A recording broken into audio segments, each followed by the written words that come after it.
Last class में हमने पढ़ा था कि नंबर सिस्टम में किस टाइप के नंबर होते हैं, जैसे natural number, whole number, integer और इरेशनल नंबर। उसके ऊपर हमने हमारा फर्स्ट वीडियो बनाया था। उसके कंटिन्यूस में मैंने आपको बताया था लास्ट में कि हम नेक्स्ट वीडियो में ये देखेंगे कि कैसे हम इरेशनल नंबर को प्रूव करेंगे। तो अब हम इरेशनल नंबर प्रूव करना सीखेंगे। एग्जाम्पल के तौर पर जैसे क्वेश्चन मिलता है prove that √3 is irrational number.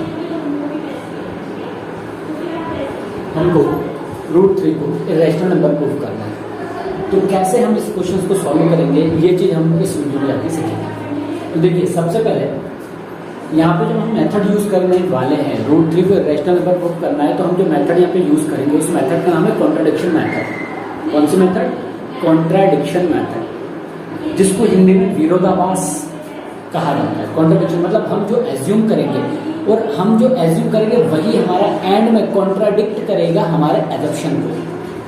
इसका मतलब हम जो मानेंगे वही हमारा गलत साबित हो जाएगा। इसका मतलब हमने जो माना है वो गलत है। दैट मीन्स जो नहीं माना वही हमारा आंसर है। एग्जाम्पल के तौर पर कि अगर हम किसी नंबर्स को मानते हैं कि अगर वो रैशनल नंबर है और हमने जो माना वो गलत निकला, दैट मीन्स वो नंबर क्या होगा, फिर ऑटोमेटिकली वो इरेशनल नंबर प्रूव हो जाएगा। तो हम वही मेथड इस्तेमाल करने वाले हैं, कॉन्ट्राडिक्शन मेथड। चलिए स्टार्ट करते हैं। यहीं से हमें क्वेश्चन मिला कि prove that √3 is a irrational number. तो कॉन्ट्राडिक्शन मेथड के थ्रू हम मानेंगे कि let √3 is a rational number. हमने माना कि √3 हमारा क्या है, एक रैशनल नंबर है। अब √3 रैशनल नंबर है तो आपको पता है कि रैशनल नंबर को होते हैं जिसको हम P/Q के फॉर्म में लिख सकते हैं। And Q is not equals to 0। Q कभी भी हमारा 0 नहीं हो सकता। जो डिनोमिनेटर है वो कभी हमारा 0 नहीं होना चाहिए। ऐसे नंबर को ही हम क्या बोलते हैं, इरेशनल नंबर, रैशनल नंबर कहते हैं, जिसको P/Q के फॉर्म में लिख सकते हैं। तो हमने लेट किया कि लेट √3 इज अ रैशनल। अब आप बोलोगे सर हमें इरेशनल प्रूफ करना है और आप रैशनल मान लो, तो मैंने कहा ना हम कॉन्ट्राडिक्शन मेथड इस्तेमाल करेंगे। कौन सी कॉन्ट्राडिक्शन? हम उल्टा लेके चलेंगे। हम देखेंगे √3 इज अ रैशनल नंबर और लास्ट में हमें मिलेगा कि हमने जो रैशनल नंबर माना ये गलत है। इसका मतलब वो क्या है, √3 हमारा इरेशनल नंबर है। चलिए let √3 is a rational number, then it can be written in the form of P/Q, where Q is not equals to 0. Q 0 नहीं होगा। and P and Q are co-prime number. Sir, what is co-prime number? देखिए, prime number तो हमें पता है। Prime number क्या होते हैं? ऐसे नंबर जो खुद के अलावा किसी और से डिवाइड ना हो। Example 2, 3, 5, these are coprime number, these are prime number. Now question is what is coprime number? देखो, को-प्राइम नंबर एक ग्रुप ऑफ नंबर्स होता है जिनके बीच में कोई भी फैक्टर कॉमन ना हो 1 के अलावा। एग्जाम्पल के तौर पर जैसे 12 and 13। अब आप बोलोगे सर 12 तो कंपोजिट नंबर होता है। हाँ, 13 प्राइम नंबर है बट 12 तो कंपोजिट है। बिल्कुल सही बोले, लेकिन अगर हम कलेक्टिवली दोनों को देखें तो दोनों के अंदर हमारा कोई भी नंबर कॉमन नहीं आ रहा है। इसका मतलब कि ये दोनों के दोनों कैसे नंबर हो गए? दोनों के दोनों को-प्राइम नंबर हो गए। किस टाइप के नंबर हो गए? दोनों को-प्राइम नंबर हो गए। अगर मैं बात करूं 12 और 15, क्या ये दोनों को-प्राइम नंबर होंगे? नहीं, 12 और 15 दोनों को-प्राइम नंबर नहीं हो सकते, क्योंकि दोनों में आपका 3 कॉमन आ रहा है। क्या आ रहा है? 3 कॉमन आ रहा है। जब 3 कॉमन आ रहा है मतलब ये दोनों को-प्राइम नंबर नहीं हो सकते। को-प्राइम नंबर कौन हो सकते? जिनके बीच में कोई भी नंबर कॉमन ना आए।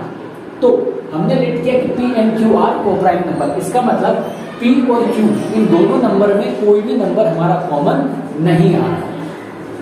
चलिए, तो इसका मतलब हमने कहा कि √3 का इरेशनल नंबर और हम उसको P/Q के फॉर्म में लिख सकते हैं।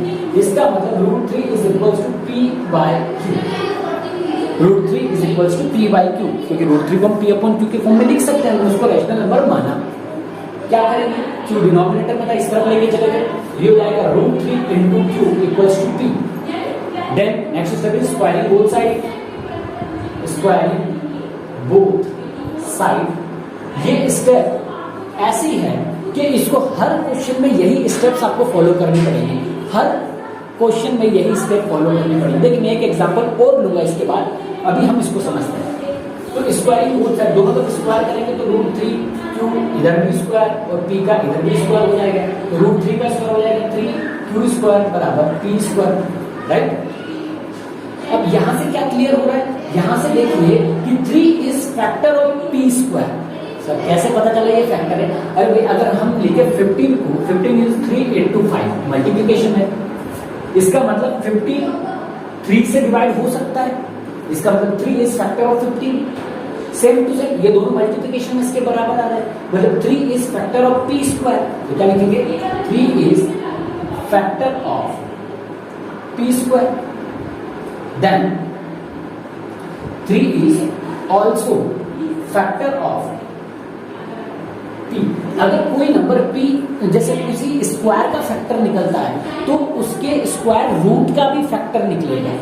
नहीं समझे सर, फिर से समझो। जैसे 3 इज फैक्टर ऑफ 9, 3 9 का फैक्टर है और 9 किसका स्क्वायर है, 3 का। इसका मतलब 3 is also factor of 3। Obviously अगर 3 9 का फैक्टर है तो इसको स्क्वायर रूट का भी 3 फैक्टर होगा, 101% होगा। इसीलिए अगर p स्क्वायर का फैक्टर 3 है तो 3p का भी फैक्टर होगा। तो आप समझ गए कि 3 is also factor of p, तो 3 हमारा p का भी फैक्टर होगा।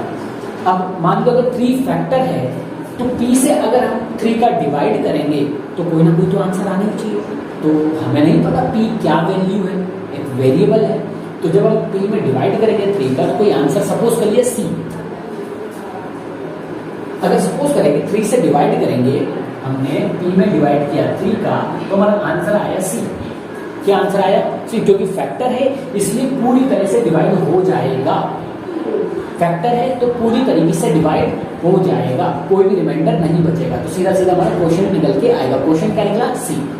तो मैं p is equal to 3c कर सकता हूं। स्क्वायरिंग बोथ साइड, फिर से स्क्वायर करना पड़ेगा, स्क्वायरिंग बोथ साइड। यही स्टेप अगले क्वेश्चन में भी होंगे, याद रखना। मैं यही चीज रिवाइज करवाने वाला हूँ, इसी लाइन में मैं अगला क्वेश्चन आपको रिवाइज करवा दूंगा, इसलिए अच्छे से फोकस करना। स्क्वायरिंग बोथ साइड, दोनों तरफ स्क्वायर किया तो पी स्क्वायर बराबर मिल जाएगा 3c का होल स्क्वायर। मुझे क्या मिला, पी स्क्वायर बराबर 9c square, P square equals to 9c square. और ध्यान देना पी स्क्वायर की वैल्यू हम ऑलरेडी निकाल चुके हैं, पी स्क्वायर की वैल्यू हम ऑलरेडी कैलकुलेट कर चुके हैं, और वो क्या है, P square equals to 3q square. तो हम पी स्क्वायर के ऊपर यहाँ पे 3q स्क्वायर पुट कर सकते हैं, तो हमें क्या मिलेगा 3q स्क्वायर बराबर 9c स्क्वायर। 3 मल्टीप्लीकेशन में c यहाँ 9 हो गया तो 3 3 जा 9, तो q स्क्वायर बराबर 3c स्क्वायर। जिस तरह से यहाँ पे 3 मल्टीप्लीकेशन में आ रहा था p स्क्वायर के लिए, इसलिए यहाँ पर भी 3 मल्टीप्लीकेशन में आ रहा है q स्क्वायर के लिए, तो सेम लाइन बनेगी कि 3 is factor of q square, then 3 is also factor of q। मतलब 3 p स्क्वायर का फैक्टर है तो 3p का भी फैक्टर होगा। सेम टू सेम यहाँ पे 3 q स्क्वायर का फैक्टर है तो 3q का भी फैक्टर होगा। और हमने क्या एज्यूम किया था कि ये आपका रैशनल नंबर है, p अपॉन q के फॉर्म में लिख रहे हैं, और ये कोप्राइम नंबर है, इन दोनों के बीच में कोई भी कॉमन फैक्टर नहीं आता। लेकिन हमने देखा कि p के में भी 3 आ रहा है, q में भी कॉमन क्या आ रहा है 3, दोनों में सेम नंबर कॉमन आ रहा है। इसका मतलब हमने जो एज्यूम किया कि ये जो कोप्राइम नंबर है, ये हमारा एजम्पशन गलत हो गया, हमारा एजम्पशन क्या हो गया, गलत हो गया। देन हम क्या लिखेंगे, here 3 is common factor of both p and q। जो 3 है हमारा कॉमन फैक्टर निकला p और q दोनों का। That means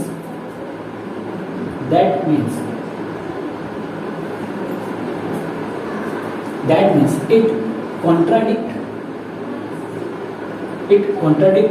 our assumption.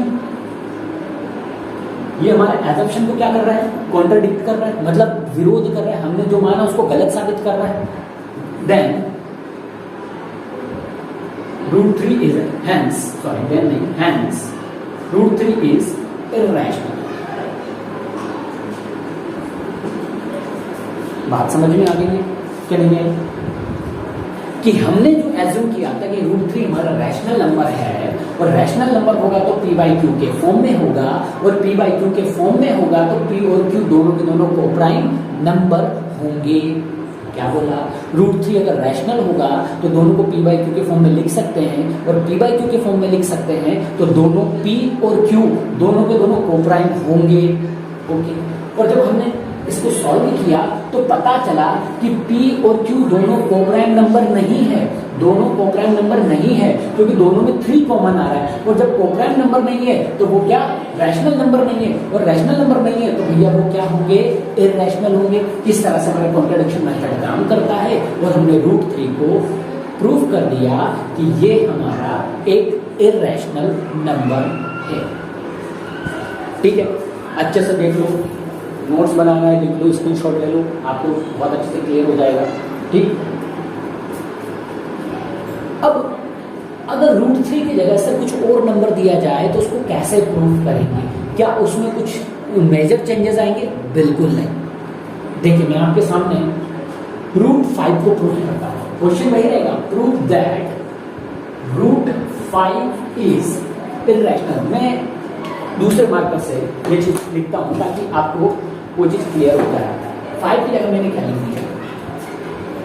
√5 is a irrational number, तो हम लेट करेंगे, let √5 is a rational number. Method मैंने बोला है कौन सी मेथड? Contradiction method. वही सब स्टेप, वही स्टेटमेंट, वही बस थोड़ी सी नंबर को चेंज करना पड़ेगा, यही स्टेटमेंट है। Then it can be written in the form of p/q। भैया √5 को रैशनल सपोज किया, इसका मतलब है कि हम उसको p/q के फॉर्म में लिख सकते हैं, q is not equals to 0 and p and q are coprime number. इसका मतलब √5 is equals to p/q। That means q इस तरफ गया तो √5 into q equals to p। Squaring both side, तो यहाँ पे आएगा 5, स्क्वायर किया तो रूट हट जाएगा तो मिलेगा 5q² इक्वल्स टू p²। इसका मतलब 5 is factor of p², then 5 is also factor of p। Similarly अब यहाँ से 5 से डिवाइड करेंगे, क्योंकि ये 5 p का फैक्टर है, इसका मतलब 5 का डिवाइड करेंगे p में, तो p में 5 का डिवाइड किया तो आंसर c आया। फिर हमने p इक्वल्स टू 5c लिखा, स्क्वायरिंग बोथ साइड, दोनों तरफ स्क्वायर किया तो हो जाएगा p² बराबर 5c² मिलेगा। यहाँ पे दोनों तरफ स्क्वायर किया तो 5 का स्क्वायर कितना हो गया? 25 हो गया। p² की वैल्यू क्या निकली यहाँ पे? 5q²। क्या निकली यहाँ पे? 5q², और यहाँ पे 25c²। याद रखना, जो भी नंबर आएगा उसका स्क्वायर ही आएगा इधर, तो 5q² बराबर 25c²। 5 से कट जाएगा कितनी बार? 5 टाइम्स, ये निकलेगा हमारा 5, मतलब q² is equals to 5c²। अब वही स्टेटमेंट जो यहाँ था कि 5 is factor of q², then 5 is also factor of q। Here 5 is common factor of both p and q, that means it contradicts our assumption, hence √5 is a irrational number। आप समझ गए होंगे कितना आसान आपका ये क्वेश्चन है। तो ये था किसी भी नंबर को, किसी भी इरैशनल नंबर को प्रूव करना कि वो इरैशनल है, तो ये मेथड रही। बाकी इसके और भी नए टाइप के क्वेश्चंस आपके होंगे, वो हम अगली बार लेंगे। ठीक।